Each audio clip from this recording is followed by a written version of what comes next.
Hi everyone, I'm here at Spring Grove, back in Cincinnati after a trip up to Columbus, Ohio, and I wanted to share with you about the movie Full of Grace. And the whole movie is really one kind of scene in the whole story of Jesus and Mother Mary's life, and it's right at the end of her life. It's about 10 years after Jesus had gone through the crucifixion and resurrection. And Peter has a lot of doubt, and he is being asked to take his place as a leader of the church. And he has so much self-doubt that he doesn't believe he can do it. And so he goes to visit Mother Mary. She actually sends word to him that her time is coming soon. She knows she's going to pass away.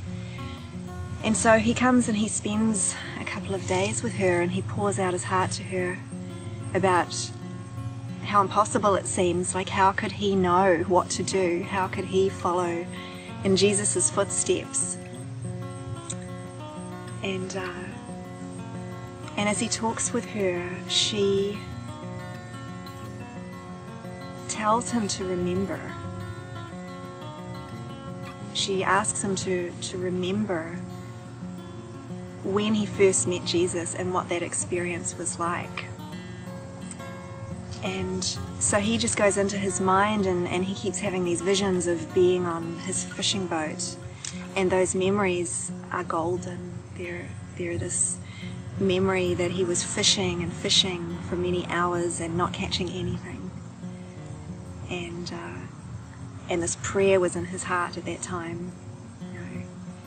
And of course, when he first encountered Jesus at that time, that was when Jesus went out on the boat with him, and then boom, the nets were full. And basically, all Peter had to do was let go of his life as he knew it and follow Jesus. And the moment that he'd made that move and made that decision, from that point on, Jesus guided him. All of the decisions were coming through Jesus, and Peter was just to follow, just to listen and follow and trust so fully in the guidance that was given him.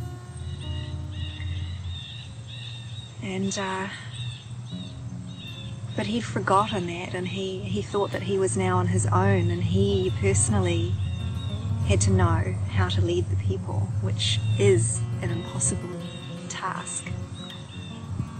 So she was just right there, trying to help him to remember that he was never leading, he was always following, and if he could just come back in touch with that love of Christ and remembrance that Christ is with him, then he would remember and know who would be leading through him and showing him the way.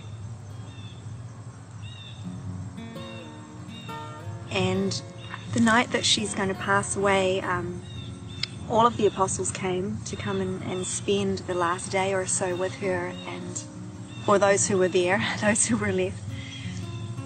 And they sat with her, and it's just the most beautiful scene.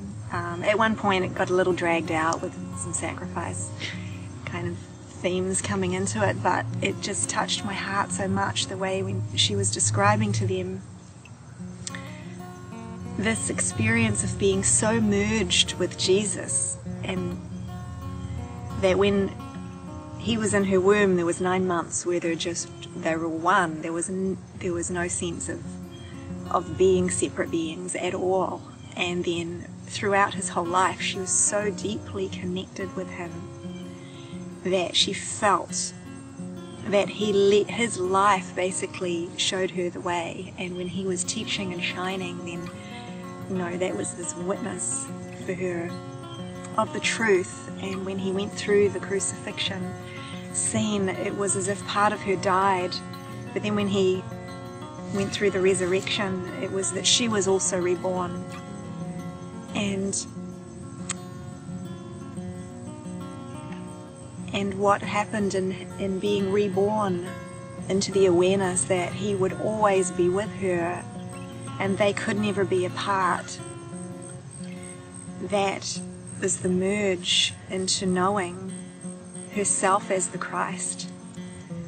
And she was looking around at each of them, reminding them, we are the Christ. We are his hands. We are his feet.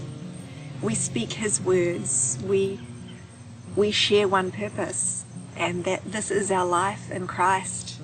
And it was the most moving remembrance of a talk that she gave, that it literally reminded them all, and inspired them all to be able to go forth, and remember the truth of who goes before them and who will continue to show the way. So it's very, very inspiring, and I felt moved to just share that with you, that scene, because I feel that is the whole point of our ministry. Every one of us is to remember what it's for in every moment. Remember who it is we're doing this for, and who it is that goes before us. You cannot live a life apart from God. There is no life apart from God. He is the source of life. And there is no point in doing anything without that connection and that awareness of what this is for.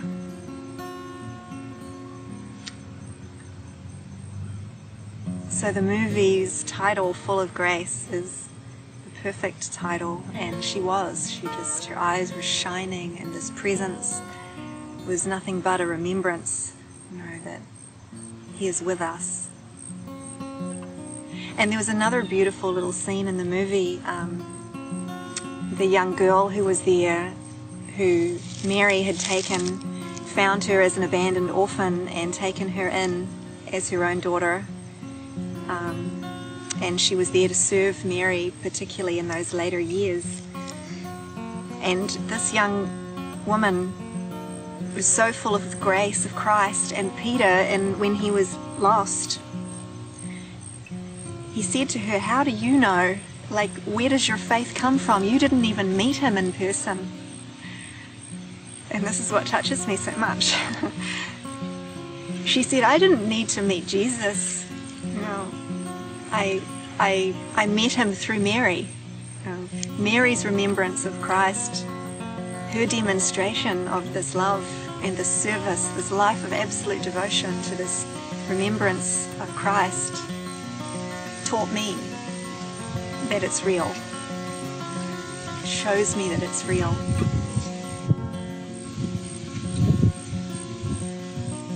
So it truly is all about a demonstration.